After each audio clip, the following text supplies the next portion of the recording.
Барлықтарыңызға сәлем достар, сіздермен Бибі Айша. Бүгін сіздермен шаймен ішкенге өте дәмді тіске басар дайындайтын боламыз. Видеоны көрмес бұрын каналыма тіркеліп қоюды ұмытпаңыз. Ең алдымен бір кесе айранымызды құйып ыдысымызға, үстінен жұмыртқамызды шағып араластырып аламыз. Достар, менің каналымнан басқа да рецептерді көре аласыздар. Осылай жұмыртқамызды салып, жақсылап араластырып аламыз. Мұнан соң қантымызды саламыз, тұзымызды салып аламыз шамалы. Онан соң қопсытқышымызды салып алып, тағы да араластырамыз. Достар, менің видеом ұнаса, лайк басып комментария жазуды ұмытпаңыздар. Каналымның дамуы үшін өте маңызды. Енді аскөктерімізді турап аламыз.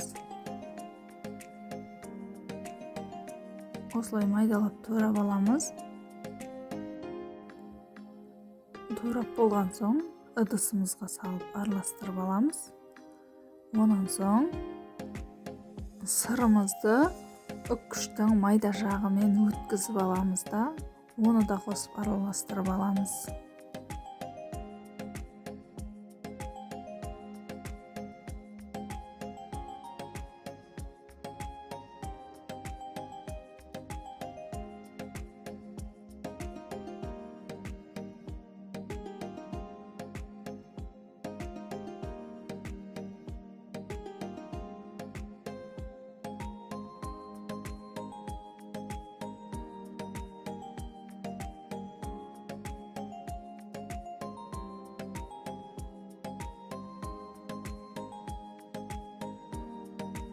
Сырымызды да салып жақсылап араластырып алып, үстінен ұнымызды салып араластырамыз, соң жақсылап қамыр илеп аламыз.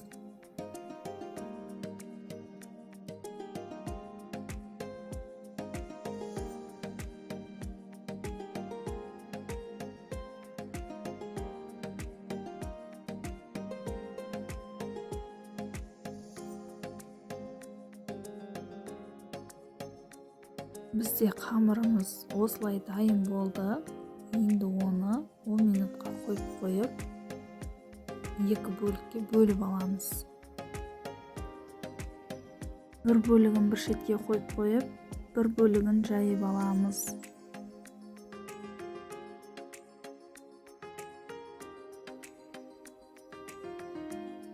Жайып алған қамырымызды осылай кесіп аламыз. Енді ол өздеріңіз білесіздер, қалай кесесіздер, идеяларыңызға байланысты.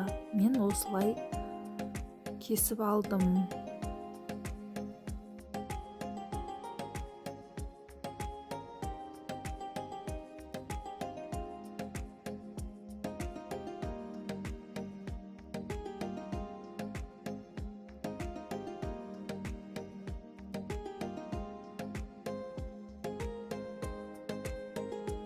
Достар, менің каналыма тіркелуді ұмытпаңыздар.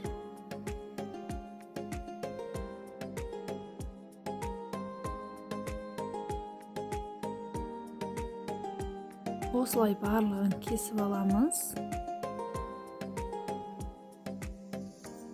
Қатты жұқады емес, қатты қалыңды емес қылып аламыз. Енді осылай қысып тұрған майымызға қамырларымызды салып, қызартып, келесі бетіне айналдырып қызартып, соң аламыз. Осылай ешқандай қиындығы жоқ, дәмді тіске басар, шаймен ішкенге өте керемет. Сіздер де жасап көріңіздер, тез дайын болады.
Міне біздің осылай тіске басарларымыз дайын болды. Сіздерге ұнады деген ойдамын. Маған өте қатты ұнады.